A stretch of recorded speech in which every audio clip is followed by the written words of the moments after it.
बहुत सुंदर है।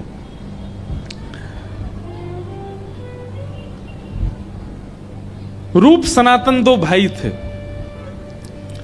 और ये दोनों श्रीमद् चैतन्य महाप्रभु के कृपा पात्र और महाप्रभु जी की आज्ञा से आप दोनों वृंदावन आए। बहुत ध्यानपूर्वक सुनिए सब लोग। आगामी 16 तारीख को वृंदावन रसामृत पद, जो प्यारो वृंदावन पद है, वो आने वाला है सबके बीच में।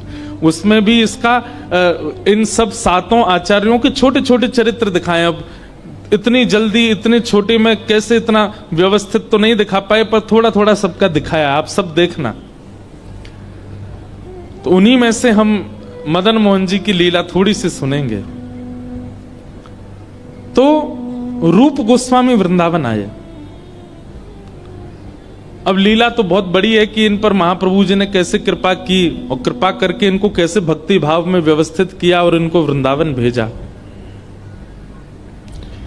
एक बात याद रखिएगा, सोई सुहागन प्रिय जाहि रीछ।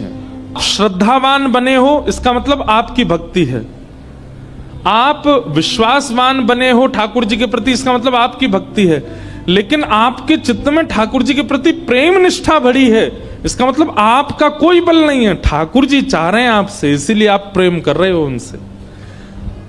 प्रेम के अलावा ठाकुर जी के सन्मुख आप जो भी प्रस्तुत कर रहे हो वो आप कर रहे हो, पर ठाकुर जी से जो आपका प्रेम हो रहा है ना, वो ठाकुर जी की इच्छा से हो रहा है, उसमें आपका कोई हाथ नहीं है। ठाकुर जी से प्रेम ठाकुर जी की कृपा से होता है, बाकी सब आपकी इच्छा से होता है। तो रूप गोस्वामी वृंदावन में रहते थे।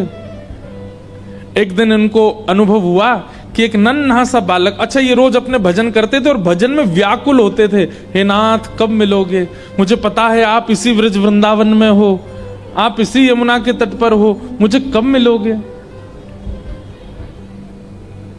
रोज व्याकुल भाव से पुकारते थे। एक दिन श्री रूप गोस्वामी बैठे थे अपने यमुना तट पर और तभी उनको नन्हा सा एक बालक अपनी ओर बुलाता हुआ दिखा। थोड़ी देर में वो बालक अंतर्ध्यान हो गया। रूप गोस्वामी जब पीछे दौड़े तो देखा कि आगे एक टीला था, एक मिट्टी का टीला, और उसके ऊपर गैया खड़ी है और अपने चारों थनों से दूध प्रवाहित कर रही है। बिना किसी के हाथ लगाए दूध निकल रहा था थनों से। जाकर के जब उस टीले को हटा करके देखा तो वहां से वृंदावन के प्रथम निधि श्री गोविंद देव जी प्रकट हो गए। वो गाय उनका अभिषेक कर रहे थे और इस प्रकार वृंदावन के प्रथम निधि श्री गोविंद देव जी वृंदावन पधारे। रूप गोस्वामी को श्री गोविंद देव जी प्रकट प्राप्त हुए और इस भाव को सुनकर के आचार्य जन प्रसन्न तो बहुत हुए, लेकिन रूप गोस्वामी के भैया सनातन गोस्वामी बड़े चिंतित हो गए। ठाकुर जी, मेरी भक्ति में कोई कमी रह गई, मेरे भाव में, मेरे प्रेम में कोई कमी रह गई, आप मेरे पास नहीं आए अभी तक। और आप मनी मन सोचते जैसे रूप को मिले हो वैसे सनातन को कब मिलोगे। सनातन गोस्वामी मथुरा में यमुना जी के तट पर रहते थे और भजन करते थे। बहुत सुंदर कथा है, ध्यान से सुनिएगा। बिहरत निस दिन कुंज गलिन में ब्रजजन मन सुख धाम, मदन मोहन को रूप निरख सनातन बलि बलि जाए। तो सनातन गोस्वामी मथुरा में निवास करते थे और आपका नियम था कि आप 24 घंटा में से 20 घंटा भजन करते थे, 20 घंटा माला करते थे और बचे हुए 4 घंटे में सोना, स्नान करना, भोजन करना और भी जो काम होते हैं उसके लिए केवल 4 घंटे का समय रखते थे। बाकी 20 घंटे ठाकुर जी को देते थे। इसी में 4 घंटे में ही सो लेते थे, इसी में ही स्नान कर लेते थे, इसी में तिलक स्वरूप कर लेते थे, इसी में ही भ्रमण कर आते थे, इसी में ही परिक्रमा कर आते थे। इससे अधिक समय संसार के लिए नहीं। कई लोग कहते हैं कि महाराज एक बात बताइए, संत महापुरुषों को देख करके इतना आकर्षण क्यों होता है, उनको देख करके इतना उनसे प्रेम जैसा क्यों होता है। हम में और संतों में अंतर क्या है? हम 24 घंटे दुनिया के लिए रखते हैं, उसमें से थोड़ी देर ठाकुर जी को देते हैं। और वे 24 घंटे ठाकुर जी के लिए रखते हैं, उसमें से थोड़ी देर संसार को देते हैं। इसलिए वो प्रिय लगते हैं, इसलिए वो अच्छे लगते हैं, इसलिए आनंददायी लगते हैं। हम पर इतनी कृपा है ठाकुर जी की, भगवान करे कोई की नजर नहीं लगे। 365 दिन में से 300 दिन तो पक्के हैं कि ठाकुर जी की चर्चा में ही जाएंगे। 65 दिन हो सकता है संसार के व्यवहार में निकल जाएं। मैं तो गिनती नहीं करता कभी कि कितने दिन कथा हमने की एक साल में, क्यों कहीं अभिमान नहीं हो जाए कि भाई इतने दिन निकाल दिए ठाकुर जी की सेवा में। बल्कि इसका सौभाग्य मानते हैं कि ठाकुर जी ने कम से कम साल के इतने दिन हमको कह रखा है, तो मेरी कथा ही करनी और कछु ना करना। भक्ति बंधुओं, एक समय पर आकर के ऐसी हो जाए कि आपको समाज संसार के लिए समय निकालना पड़े। अभी आप ठाकुर जी के लिए समय निकालते हो। लोगों से पूछो पंढरपुर गए, निकालेंगे इस समय।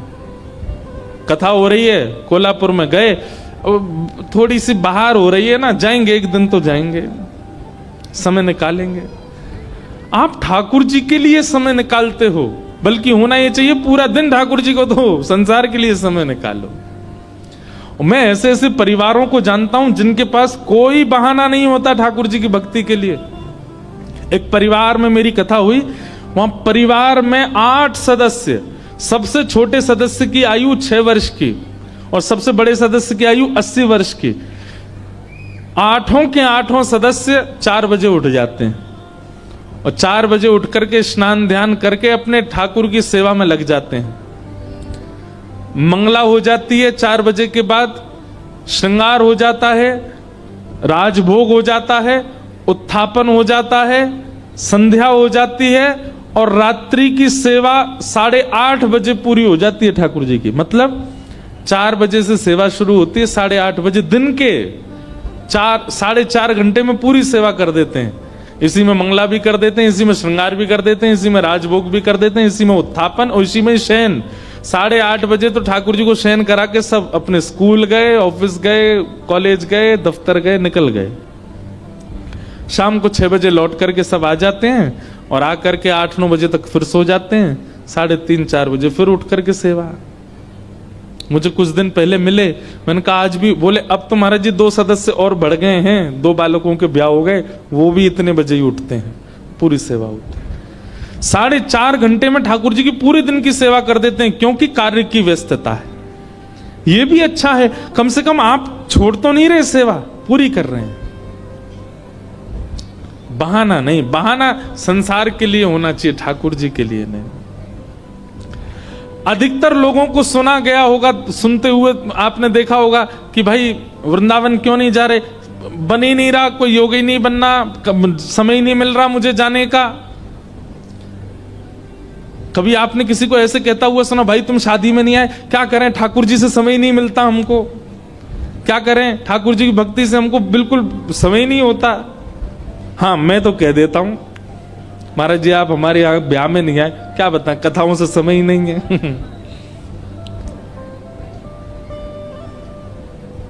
भक्ति तब मानो जब आप किसी से ऐसा कह दो कि भाई क्या करें ठाकुर जी से हमें समय ही नहीं मिलता। अभी आप संसार से समय निकालते हो। एक मध्य प्रदेश में हनुमान जी का मंदिर है, तो हनुमान जी के मंदिर के ठीक बगल में एक पुलिस स्टेशन है। असली घटना है, इसी कलिकाल की 50-60 साल पुरानी, और 50-60 तो ज्यादा बोल दिए मैंने, शायद 30-40 साल पुरानी घटना होगी। तो हनुमान जी के मंदिर में एक सिपाही, एक पुलिस वाले, छोटे, ज्यादा उच्च श्रेणी के नहीं थे, हवलदार थे। तो वो रोज पहले हनुमान जी को प्रणाम करते, फिर अपने पुलिस स्टेशन जाते थे। तो हनुमान जी में उनकी इतनी निष्ठा थी, कई बार वो हनुमान चालीसा पाठ करके हनुमान जी को देखते और नेत्र बंद करते 4-4 घंटे बैठे रह जाते मंदिर में ही। और फिर अचानक आंख खुलती तो भागते। तो पुलिस स्टेशन के जो मुख्य इंस्पेक्टर थे वो उनको डांटते, है भाई तुम समय पे नहीं आते हो, कहाँ रह जाते हो, क्या करते हो। बोले मैं हनुमान जी के मंदिर में बैठा रह जाता हूँ बगल में, तो मैं सुबह ही जाता हूँ, पर मैं क्या, बोले भक्ति वक्ति करनी है तो वर्दी उतारो, उसी में लगे रहो। बहुत डांट पड़ने लगी। एक दिन तो लास्ट वार्निंग दे दी, बोले कल से अगर तुमने एक भी दिन ऐसा किया तो तुमको हम निकाल देंगे। लेकिन बेचारे रोज हनुमान जी के पास आते। हनुमान जी के प्रति उनका कोई संबंध था, या तो भाई मानते थे या कुछ मित्र मानते, कुछ मानते थे। तो बाहर आए और बाहर से ही प्रणाम करने लगे हनुमान जी को। बोले अंदर नहीं आऊंगा, अंदर आता हूं तो आप पकड़ लेते हो, मेरी नौकरी छूट जाएगी। बाहर से प्रणाम करके जाने लगे तो मन बेचैन हो गया कि नहीं, क्या नौकरी इतनी बड़ी है मेरे लिए कि मैं हनुमान जी को बाहर से देख रहा हूं? नहीं, भीतर जाके प्रणाम तो करूं। अब लेट होऊंगा तो हो जाऊंगा, क्या होगा, निकाल देंगे मुझे। पर हनुमान जी तो ये जीवन भर साथ रहने वाले, ये मुझे कभी नहीं त्यागेंगे। भीतर गए और जैसे हनुमान जी को प्रणाम किया, उनका तो नियम था, देखते ही समाधि लग जाती थी। बैठ गए समाधि में। और दिन तो 3-4 घंटे की लगती थी, आज 8 घंटे की समाधि लगी। शाम हो गई और शाम होते ही जब होश आया, बोले जय हो बजरंगबली, तुम भी बढ़िया हो। मतलब जब पता था कि आज अगर मैं लेट हुआ तो मैं नौकरी से निकल जाऊंगा, तो आज 8 घंटा लंबी कर दी समाधि। अब शायद आप ही चाहते हैं कि मैं छोड़ छाड़ दूं नौकरी, ठीक है मैं जाता हूं अभी। अब वो मुझे डांट करके निकालें उससे पहले मैं ही निवेदन कर दूंगा, भाई मुझसे नहीं हो पाएगा। भीतर गए, इंस्पेक्टर साहब से जाकर के बोले भगवान आप रोज रोज मुझे डांटें, उससे अच्छा मैं आपसे निवेदन कर दूं, मैं इस नौकरी के लिए बना नहीं हूं, आप मुझे निकाल दीजिए।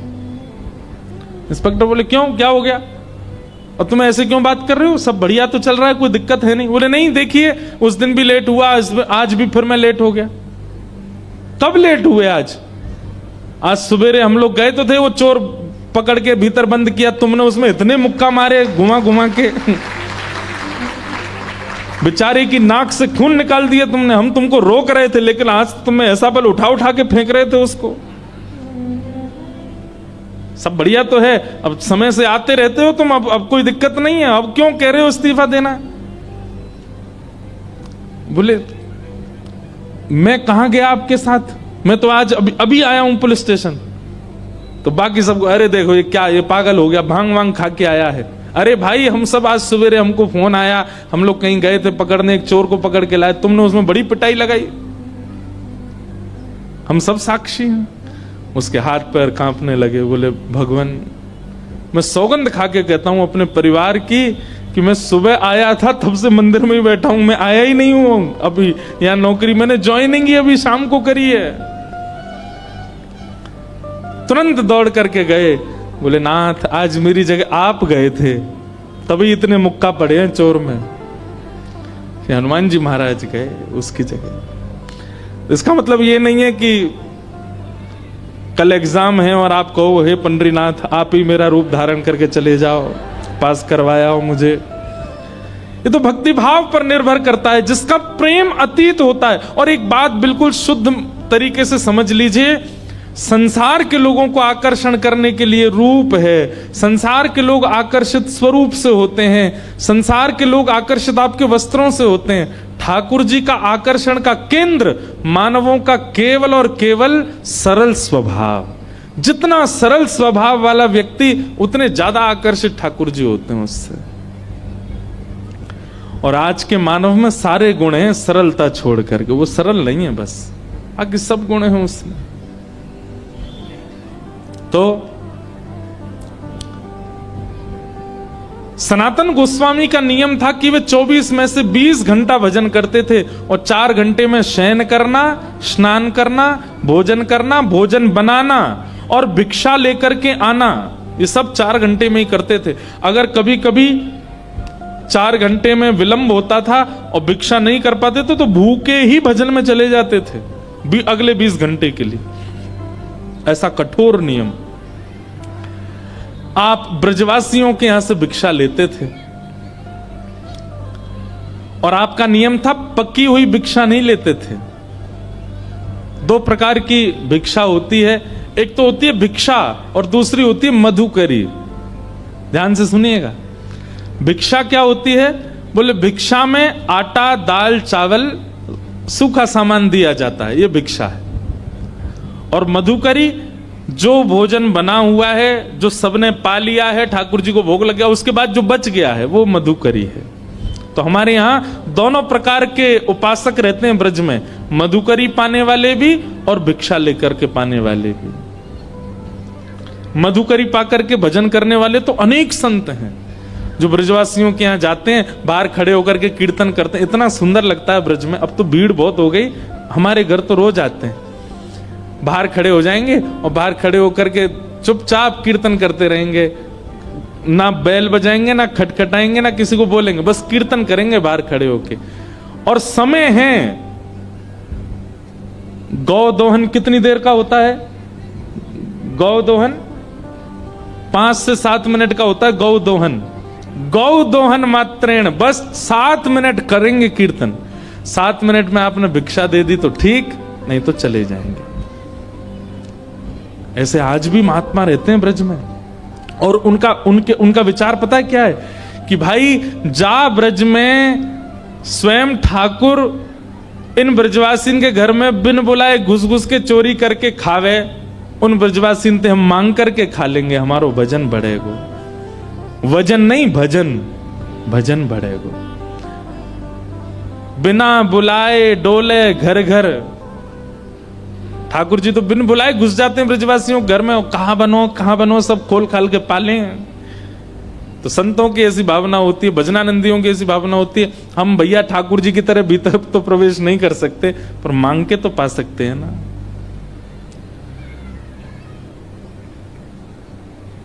सबसे पहला, ब्रज में बाहर से जाने वालों को सूर्य उदय के बाद नहीं उठना है, पहले ही उठ जाओ। मंगला उठ यमुना जी जाऊं, और श्री यमुना जी का दर्शन करके फिर सीधे श्री राधा वल्लभ की झांकी पाऊं, प्यारे राधा वल्लभ लाल का मंगला दर्शन करो।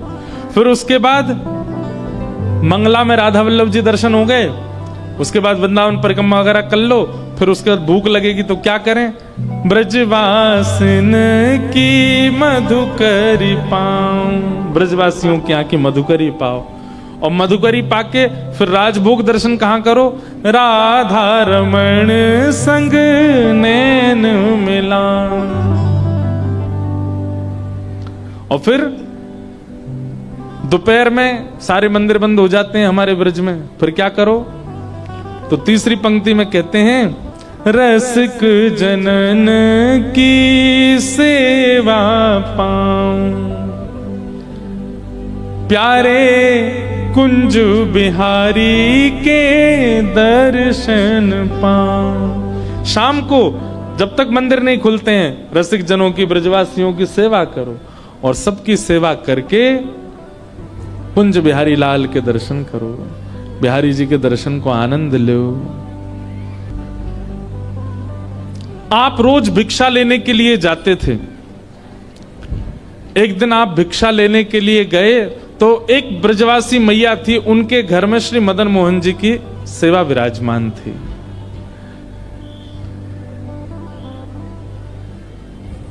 आप रोज मैया के यहां जब भिक्षा लेने जाते तो जब किवाड़ खुलती थी तो आप बाहर से ही दर्शन करते थे, भीतर छोटे से मदन मोहन जी विराज रहे हैं।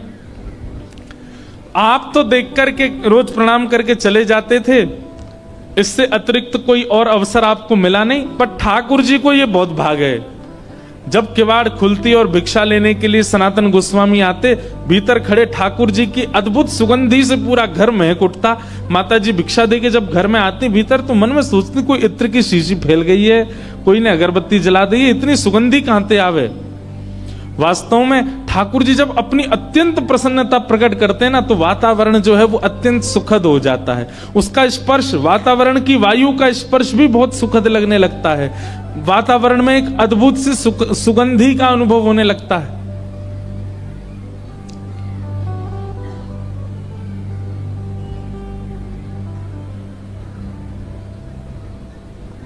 तो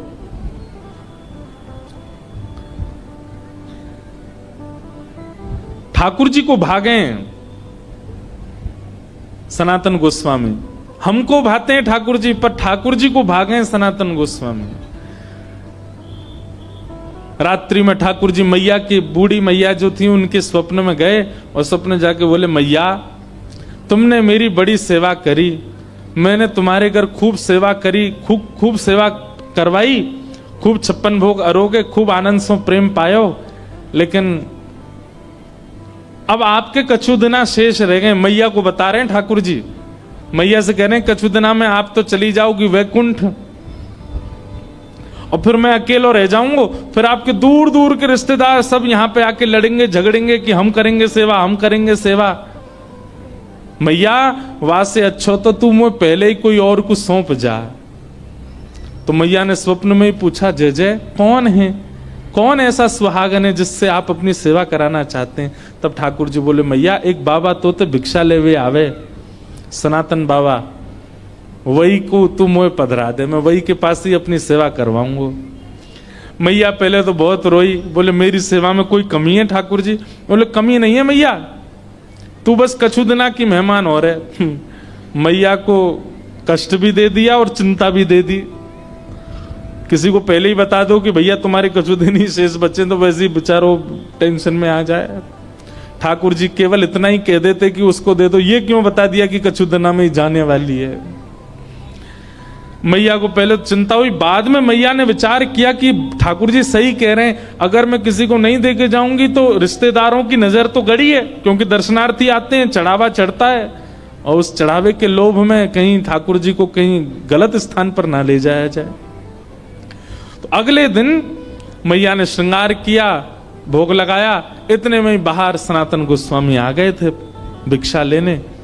तो मैया गई और रोते रोते बोली, बाबा कल रात में स्वप्न में ठाकुर जी आए और आकर के मुझसे कह गए कि मुझे तो बाबा दे दो, अब तुम यहीं डटे रही हो, मैं ठाकुर जी को ला रही हूं, उनको सब श्रृंगार सामग्री सब आपको दे रही हूं, ठाकुर जी को ले जाओ, आप ही सेवा करो बाबा। सनातन गोस्वामी बोले, मैया मैया रुको रुको रुको रुको, हमको श्रृंगार करना नहीं आता, हम केवल नाम जप करना जानते हैं, राधे कृष्ण कृष्ण कृष्ण राधे राधे, 20 घंटा यही करवाओ हमसे। अब किसी की रुचि नाम जप में होती है, किसी की रुचि सेवा में होती है, किसी की रुचि कथा में होती है, किसी की रुचि परिक्रमा में होती है, किसी की रुचि भोग में ही होती है। सनातन गोस्वामी बोले, दूसरी बात, सेवा तो सौभाग्य मेरे पास ठाकुर जी आएंगे, पर आपका इतना सुंदर भवन, इतनी बढ़िया व्यवस्था, मैं तो छोटी सी कुटिया में रहता हूं, और जमुना जी में बाढ़ आ जाती है तो मेरी कुटिया तो भय और जाती है, उसमें ठाकुर जी को कहां विराजमान करूंगा, मेरे यहां कोई महल नहीं है। और तीसरी बात मैया, मैं तो 20 घंटा आंख बंद करके ध्यान में रहता हूं, आपके ठाकुर को तो सवेरे उठाना पड़े, बाल भोग लगाओ, फिर राज भोग लगाओ, फिर ब्यारू भोग लगाओ, फिर श्रम भोग लगाओ, 8 बार तो ये भोजन करते हैं, मैं किस करूंगा इनकी सेवा? अच्छा मुझे करने में दिक्कत नहीं, मैं तो देखो 4 घंटा ही नियम से बाहर रहता हूं, उसमें ही सेवा कर पाऊंगा, इनसे पूछ लो ये राजी है कि नहीं। मतलब जैसे ब्याह पक्का होता है ना, तो लड़का पक्ष का या लड़की पक्ष की पहले ही अपनी डिमांड रख देते, भाई हम तो ऐसे ऐसे हैं, पूछ लो, रह सको निभा सको तो करना ब्याह। ऐसे ही सनातन गोस्वामी ने ठाकुर जी के लिए बोला, बोले ठाकुर जी से एक बार पूछ लो, व्यवस्थाएं ऐसी हैं मेरे यहां, रह पाएंगे कि नहीं। मैया बोली, आज मैं ठाकुर जी से बात करूंगी। रात में जैसे मैया सोई, स्वप्न में फिर ठाकुर जी कहा बात है मैया? बोले बाबा के यहाँ ना तो घर अच्छो बनो भयो, ना भोजन की अच्छी व्यवस्था, रसोई घर भी नहीं है, आप तो 8 बार भोग लगाते हो, आपको श्रृंगार करवाना होता है, ये सारी व्यवस्था उनके यहाँ नहीं है, वो तो 4 घंटा ही नियम से बाहर रहते हैं, तभी आपकी सेवा कर सकते हैं। और हो सकता है मैं तो बढ़िया पोशाक पहनाती हूं, बाबा तो केवल एक कॉपीन पहनाएगा, आप सर्दी पड़ेंगी, जाड़ो पड़ेगा, मैं तो आपके आगे अंगीठी रखती हूँ कोयला की, बाबा तो आपको कंबल उड़ा के बैठा देगो बस, और बाढ़ आ गई तो है सके पेड़ के नीचे भी रहना पड़े। ठाकुर जी बोले, मुझको सब मंजूर है, पर रहूंगा वही के यहाँ। यही तो प्रेम होता है। लड़की को पता चल जाए कि जिससे मेरा ब्याह होने वाला है उसने इतनी शर्तें रख दी हैं, तो लड़की पहले हाथ नहीं करना ब्याह, ऐसे से क्या ब्याह करना। लेकिन ठाकुर जी का प्रेम सच्चा है। ठाकुर जी कह रहे हैं कि भैया वृक्ष के नीचे भी रखेगा तो रहूंगा वही के संग ही, क्योंकि मैंने कल भी कहा था, ठाकुर जी व्यंजन के आदि नहीं रहते, ठाकुर जी तो व्यंजन बनावे वारे के आदि रहते हैं। सत्य बताएं, ठाकुर जी को मंदिर में बैठना, ठाकुर जी को घरों में बैठना, गाड़ियों में घूमना, बहुत विशिष्ट व्यवस्थाएं होना ठाकुर जी को प्रिय नहीं है। जो उनका प्रिय भक्त है बस वो पास रहे उनके, वो ज्यादा प्रिय है ठाकुर जी को। ठाकुर जी प्रेम के आदि। दूसरे दिन मैया के यहाँ जैसे सनातन गोस्वामी आए, मैया तो अपने ठाकुर जी गोद में लेके आई, बोले बाबा आपकी सारी शर्तें हमारे ठाकुर जी को मंजूर है, रहेंगे आपके पास से। बाबा बोले अच्छा लाओ दो। अब नेत्रों में आंसू भर रहे हैं कि बताओ मैं नहीं चाह रहा हूं, ठाकुर जी खुद आ रहे हैं मेरे पास। ये मेरे भजन का बल है। अपने हृदय से लगा करके श्री मदन मोहन लाल जी को लेकर के आए, नेत्रों से अविरल अश्रुधार गिरते जा रहे हैं। बोले ठाकुर जी झोंपड़ी से महलों में जाते हुए लोगों को देखा, पर महल से झोंपड़ी में आते पहली बार देख रहा हूं मैं। चौकी भी नहीं है एक बैठाने के लिए, नीचे फर्श पे ही गोबर का ऊंचा सा एक बना दिया चौकटा, उसी पे बैठा दिए ठाकुर जी। सनातन गोस्वामी के हाथ पैर कांप रहे हैं, कहीं ठाकुर जी को कोई दिक्कत नहीं हो जाए। जल की व्यवस्था कर दी। अब बोले अब क्या भोग लगाऊं, मुझे तो सब्जियां भी बनानी नहीं आती, मैं तो आटा लेके आता हूं, यमुना जल में माड़ करके मोटा सा आटा टिक्कड़ बना करके और रज में भीतर धर देता हूं, 2-2 दिन में उसी में से निकाल के पाता रहता हूं, इनका कैसे भोग लगाऊं मैं।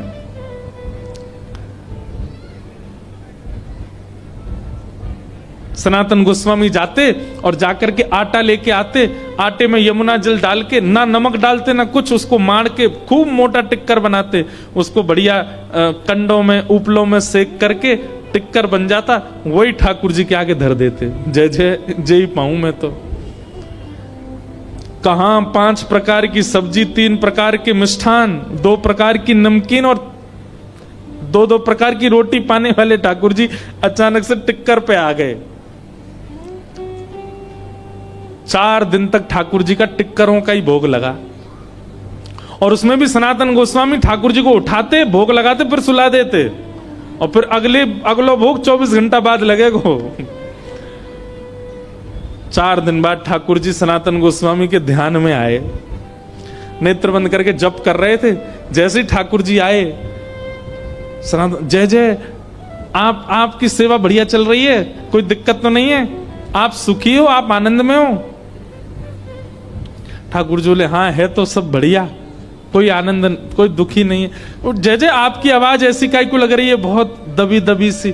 बोले वो कहा है 4 दिन से रूखे टिक्कर पा रहे हैं ना, गले में इर्ज गए हैं हमारे, इर्ज ना समझते हैं, गले में अटक गए हैं। अरे जय जय, मैं कहा आज्ञा करो, और नेक वाह में जो है का नमक डाल दे करो आटे में, नमक डाल के फिर जल से मार दिया करो, थोड़ा तो नेक स्वाद आ जाएगा उसमें। सनातन गोस्वामी बोले पिछले 40 साल से तो मैं केवल आटा ही पा रहा हूं, मैं नमक कभी डाला नहीं, पर आपकी आज्ञा कल से नमक लाऊंगा। भिक्षा लेने गए, आटा लिया तो आटा दे करके बेचारी मैया तो चली गई भीतर। सनातन गोस्वामी सुनो थोड़ा नमक और दे दो। मैया बोली आ गया चटोरा घर पे, अभी तो नमक की क्या चले, अभी देखना क्या क्या आएगा तुम्हारे यहाँ। अब तो महाराज नमक लेकर के गए, जाकर के आटा बोर के ठाकुर जी को पवायो। 4 दिन 5 दिन तक ठाकुर जी बढ़िया, अब तो टिक्कर में नमक है पाते हैं। 4-5 दिन बाद ठाकुर जी फिरते ध्यान में आ गए और खांसते भय आए। सनातन गोस्वामी बोले जय जय, जाड़ो लग गो आपको, ठंड लग गई है? नहीं जाड़ा ठंड तो नहीं लगी है, पर भैया देखो बहुत बढ़िया लग रहा है, हमको कोई दिक्कत नहीं, हम बहुत प्रसन्न है, 24 घंटा में एक बार भोजन मिलता है, प्योर डाइटिंग चल रही है हमारी। लेकिन ठाकुर जी ने ऐसा तो नहीं बोला, कोई तो मैं बोल रहा हूं। लेकिन भाई आटा जो है ना, ये पेट में जाता है, जगह जगह चिपक जाता है, इसलिए उसमें घी लगाया जाता है ताकि सब जगह से बढ़िया प्रेम से निकल जाए। नेक घी लगा दे करो वहां में रोटी में। ठाकुर जी मेरे पास घी कहां से आया, लेकिन मैं कोई नहीं, भिक्षा में लेके आऊंगा। भिक्षा लेने गए, आटा लेके आए, नमक लेके आए, मैया से मैया नेक्स्ट से तो घी दे दो। घी का एक सुंदर डिब्बा दे दिया। आप तो महाराज टिक्कर बनते हैं, उसमें घी और लगता है।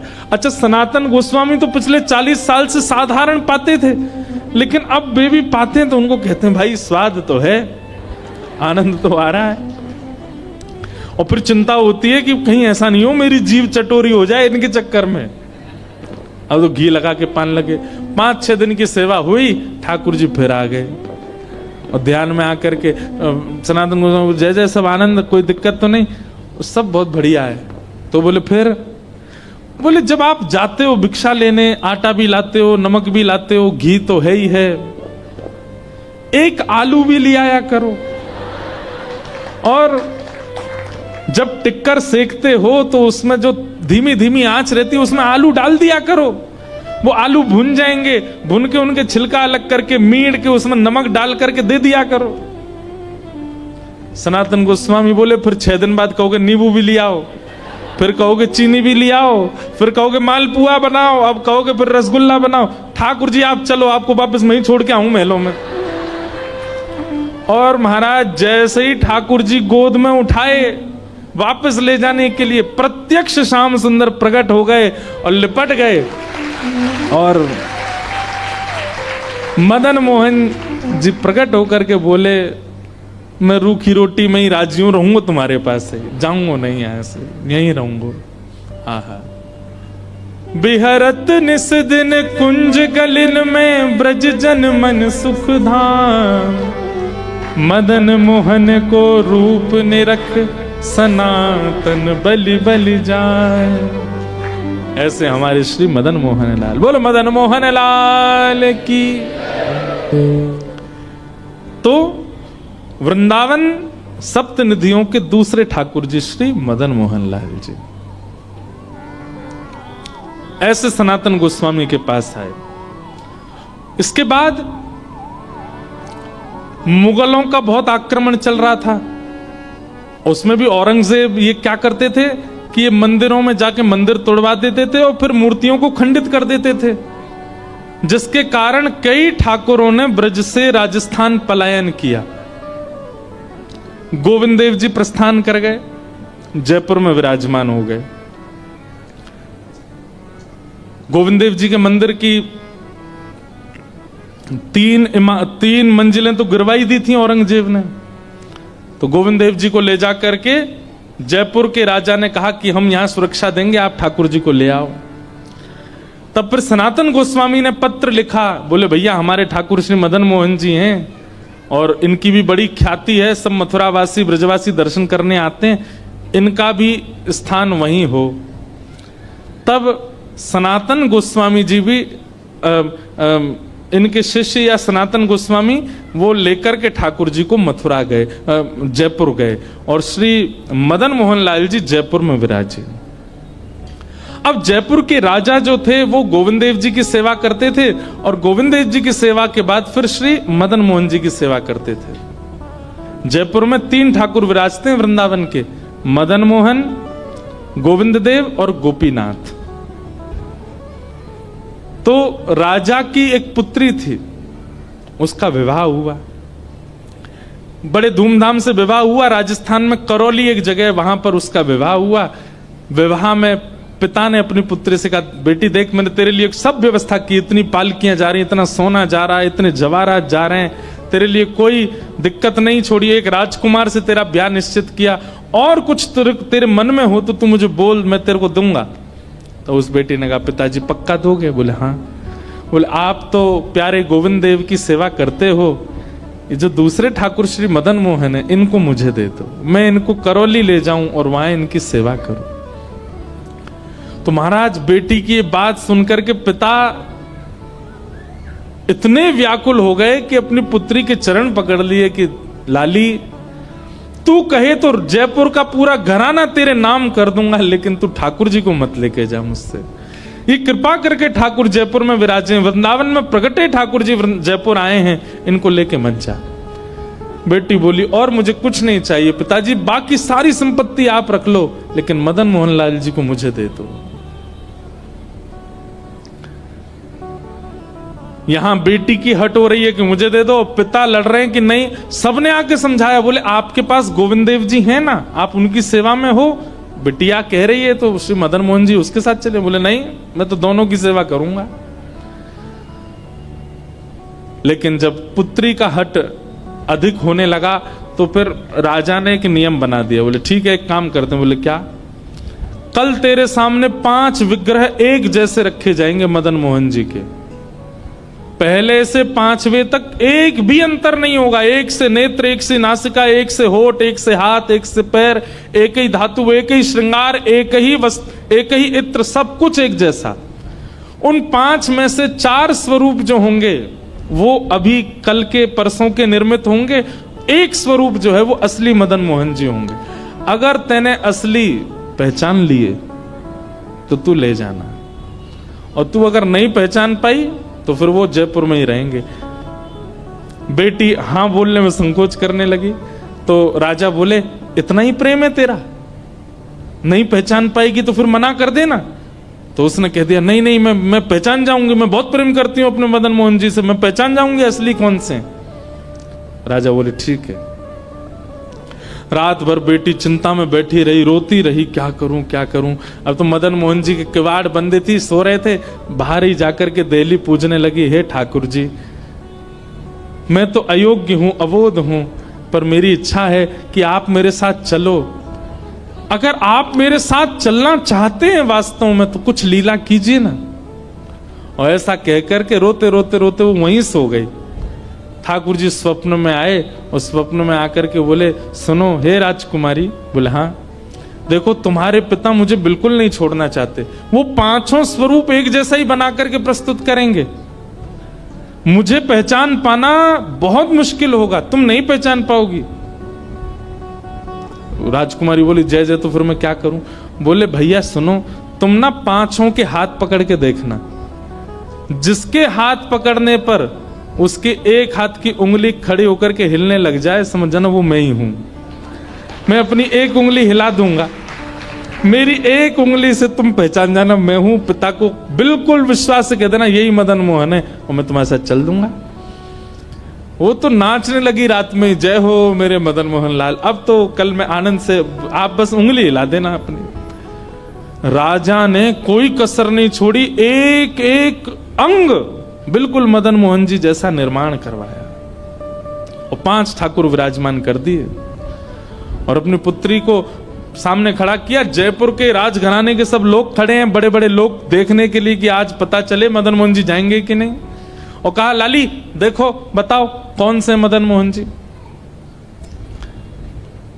नेत्रों में पट्टी बांधती थी ताकि स्पर्श से ही पहचान सके। तो पहले मुंह पकड़ती, उसके बाद यहां पकड़ती, हाथ पकड़ती, जैसे ही हस्त कमल पर हाथ घुमाती उंगली नहीं हिलती, बोलती ये नहीं है। दूसरे पर हाथ करती और हाथ पे ऐसे घुमाती, बोली ये भी नहीं है।